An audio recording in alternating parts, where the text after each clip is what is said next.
Cushing disease merupakan sebuah kelainan yang ditandai dengan peningkatan produksi hormon adenokortikotropik atau ACTH dari hipofisis anterior yang menyebabkan pelepasan kortisol berlebih dari kelenjar adrenal.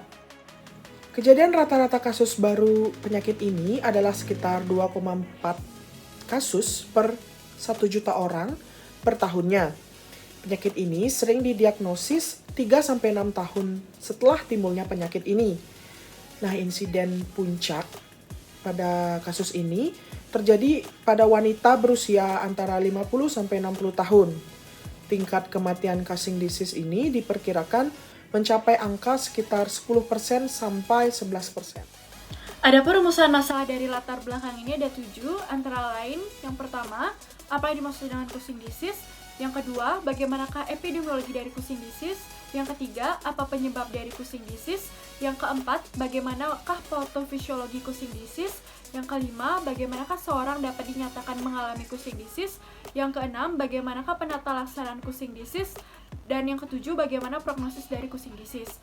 Adapun tujuan dari penulisan student project ini adalah untuk menjawab rumusan masalah dari Cushing disease. Adapun manfaat penulisan bagi penulis diharapkan dapat menambah ilmu dan wawasan mengenai Cushing disease, dan bagi pembaca diharapkan dapat menjadi sumber referensi dan informasi mengenai Cushing disease. Definisi: Cushing disease merupakan kelainan endokrin yang ditandai dengan peningkatan produksi hormon ACTH di hipofisis anterior yang menyebabkan pelepasan kortisol berlebihan dari kelenjar adrenal. Sering disebabkan akibat kelebihan produksi hormon pelepasan kortikotropin atau CRH dari hipotalamus. Cushing disease pertama kali dijelaskan oleh Harvey Cushing di tahun 1932, merupakan penyebab paling sering dari Cushing syndrome. Penyakit ini akan meningkatkan metabolisme tubuh dengan meningkatkan gluconeogenesis dan glycogenolysis serta resisten insulin. Paparan sistemik yang berkepanjangan terhadap peningkatan kadar kortisol menghasilkan komplikasi pada pasien dengan Cushing disease karena penyakit penyerta peningkatan mortalitas dan mengakibatkan keterbatasan aktivitas, bahkan dapat terjadi kematian. Cushing disease merupakan suatu penyakit yang menjadi penyebab umum Cushing syndrome.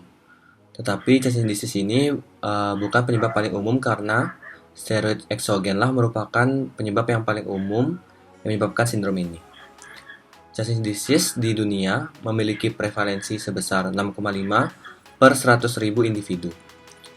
Prevalensi ini diiringi dengan perbandingan antar gender, yaitu perempuan berbanding laki-laki 3:1. Usia 20-30 tahun merupakan usia yang rentan dalam kasus Cushing disease ini. Indonesia sendiri sangat sedikit terjadi kasus ini, sehingga menyebabkan kurangnya informasi mengenai penyebaran penyakit ini. Penyakit ini memiliki tingkat kematian yang sangat tinggi. Angkanya menyentuh 10% sampai dengan 11%. Adapun etiologi dari Cushing disease ialah pituitary adenoma yang merupakan bidang tumor. Di sini akan terjadi sekresi ACTH secara berlebihan oleh adenoma hipofisis yang berasal dari sel kortikotrof di hipofisis anterior. Akibatnya akan terjadi juga sekresi kortisol secara berlebihan oleh kelenjar adrenal. Cushing disease baik 90% disebabkan oleh mikroadenoma hipofisis, sedangkan 5-10% disebabkan oleh makroadenoma. Ketika tubuh mengkonsumsi glukokortikoid yang berlebihan, maka akan terjadi paparan hormon kortisol yang berlebih pada tubuh. Paparan hormon kortisol yang berlebih pada tubuh akan merangsang otak bagian hipotalamus untuk mengeluarkan CRH, corticotropic releasing hormone, dan yang nantinya juga akan merangsang dari kelenjar pituitari untuk mengeluarkan ACTH, adrenocorticotropin hormone. Dikeluarkannya ACTH akan merangsang dari kelenjar adrenal untuk mengeluarkan hormon kortisol ke pembuluh darah. Pada kondisi tubuh normal, tubuh akan beradaptasi dengan mengeluarkan CRH dan ACTH untuk memastikan pengeluaran hormon kortisol dari kelenjar adrenal sesuai dengan kebutuhan tubuh. Namun pada kondisi yang tidak normal, apabila terjadi gangguan baik pada hipotalamus, kelenjar pituitari maupun kelenjar adrenal, akan terjadi paparan hormon kortisol yang berlebih yang akan berakibat juga pada pengeluaran ACTH ACTH yang berlebih pada tubuh. Baik, selanjutnya adalah dampak dari paparan kortisol dan pengeluaran ACTH yang berlebih. Yang pertama, terjadinya resistensi pada stimulus fisiologisnya dan tidak ada respon dari normal feedback negatif loop. Kemudian yang kedua, timbulnya gejala seperti rapuhnya kulit, jaringan subkutan dan pembuluh darah, otot lemah, hiperglukokortikoid, dan beberapa gejala-gejala lainnya. Adanya hiperglukokortikoid ini mengakibatkan terjadinya metabolisme protein yang berlebih yang berdampak pada kekurangan protein. Kemudian yang ketiga, pada hati, hiperglukokortikoid akan menyebabkan terjadinya hiperglikemia dan penurunan pemakaian glukosa perifer. Yang keempat, pada sel-sel lemak, hiperglukokortikoid berdampak pada terjadinya hiperlipidemia dan hiperkolesterolemia dengan redistribusi lemak yang khas. Kemudian untuk yang terakhir, pada organ-organ lainnya, hiperglukokortikoid menimbulkan gangguan emosi, insomnia, dan euforia.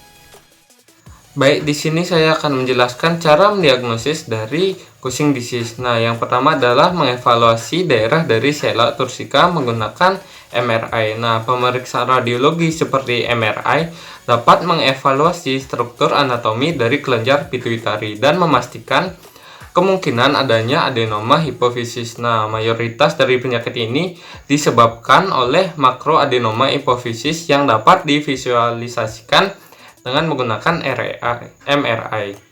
Nah, yang kedua adalah IPSS dengan desmopressin atau CRH. Nah, pemeriksaan ini dilakukan dengan injeksi pada saat yang sama secara bilateral dan perifer pada daerah sinus petrus inferior. Nah, injeksi ini diberikan dengan desmopressin atau CRH dan selanjutnya diberikan dosis ACTH secara basal. Nah, yang ketiga adalah tes dexamethasone 8 mg. Nah, tes menggunakan dexamethasone ini bertujuan membedakan Cushing disease dengan sekresi ACTH ektopik. Nah, tes ini dilakukan dengan pemberian 2 mg dexamethasone setiap 6 jam atau dosis tunggal 8 mg pada pukul 23. Nah, diikuti dengan penentuan serum kortisol keesokan harinya pada pukul 8. Nah, meningkatnya sekresi kortisol menunjukkan adanya sumber ACTH ektopik. Nah, sebaliknya jika sekresi dari rendah, maka hal tersebut menunjukkan adanya Cushing disease. Jadi untuk penata laksanaannya, jika tumor sekresi ACTH primer ditemukan, pengobatan lini pertamanya adalah reseksi bedah adenoma melalui operasi transsphenoidal atau biasanya disebut dengan TSS. Secara keseluruhan, tingkat remisi setelah TSS berada dalam kisaran 65% sampai 90% untuk mikroadenoma dan kurang dari 65% untuk makroadenoma. Untuk komplikasinya sendiri yaitu pertama ada diabetes insipidus dengan kemungkinan 15%, defisit neurologis 5,6%, dan juga ada kelainan cairan dan elektrolit, kemungkinannya itu adalah 12,5%. Selain itu juga terdapat terapi radiasi hipofisis yang merupakan radioterapi pituitari pancaran luar yang paling efektif pada pasien anak-anak dengan angka kesembuhan pada populasi ini itu setinggi 80-88%. Komplikasi yang paling umum dari pengobatan ini adalah hipopituitarisme yang menyebabkan defisit atau defisiensi hormon pertumbuhan. Komplikasi ini telah dilaporkan pada 36% hingga 68% pasien. Adrenalektomi bilateral dapat digunakan untuk menurunkan kadar kortisol dengan segera. Tetapi tata laksana ini memiliki komplikasi yaitu sindrom Nelson, di mana angka kejadiannya antara 8% sampai 29%, dan didiagnosis rata-rata 15 tahun pasca dilakukannya adrenalektomi bilateral. Untuk tata laksana obat-obatan dapat mengurangi sintesis dan juga sekresi kortisol, memblokir reseptor glukokortikoid, atau mengurangi sekresi ACTH. Kelemahan utama dari tata laksana obat-obatan adalah obat-obatan bersifat suspensif, dan indikasi dilakukannya pengobatan medis dengan obat-obatan adalah adanya kontraindikasi operasi atau penolakan operasi, kurangnya pencitraan di dalam MRI hipofisis, masih menunggu tata laksana radiasi, dan sebagai pendekatan multimodalitas pada karsinoma hipofisis yang jarang terjadi. Prognosis. Orang yang mempunyai casing disease menunjukkan kesembuhan yang signifikan dengan pengobatan. Namun beberapa orang mengalami kesulitan oleh karena penyakit penyebab. Beberapa penelitian telah melaporkan kematian 2 hingga 5 kali lipat dibandingkan populasi referensi, terutama oleh penyebab kardiovaskular. Saya akan menjelaskan kesimpulan dari presentasi kali ini. Casing disease merupakan kelainan pada endokrin yang ditandai dengan peningkatan hormon ACTH yang dapat menyebabkan pelepasan hormon kortisol yang berlebih. Casing disease ini juga dapat menyebabkan peningkatan pada gluconeogenesis dan juga dapat menyebabkan resistensi insulin. Casing disease memiliki prevalensi 6,5 per 100.000 individu, dengan penyakitnya lebih sering terjadi pada wanita dibandingkan dengan pria dengan perbandingan 3:1. Penyebab dari casing disease sendiri adalah adanya pituitary adenoma, yaitu tumor jinak pada pituitary yang dapat menyebabkan peningkatan pelepasan hormon ACTH. Gejala dari casing disease sendiri adalah adanya kulit dan juga pembuluh darah yang rapuh, otot yang melemah, dan juga dapat menyebabkan luka yang sudah sembuh. Selain itu, casing disease juga dapat menyebabkan hiperlipidemia, hiperkolesterolemia, dan juga dapat menyebabkan hiperdikemia. Diagnosisnya dengan menggunakan MRI, yaitu untuk melihat apakah ada adenoma atau tidak, menggunakan IPSS, dan juga dapat menggunakan dexamethasone 8 mg selama semalam. Tata laksana dari penyakit ini adalah dengan bedah, yaitu melakukan operasi transperineal jika ditemukan tumor ACTH primer. Tata laksana dengan obat-obatan hanya bersifat suspensif. Prognosis dari penyakit ini bervariasi tergantung dari penyebabnya.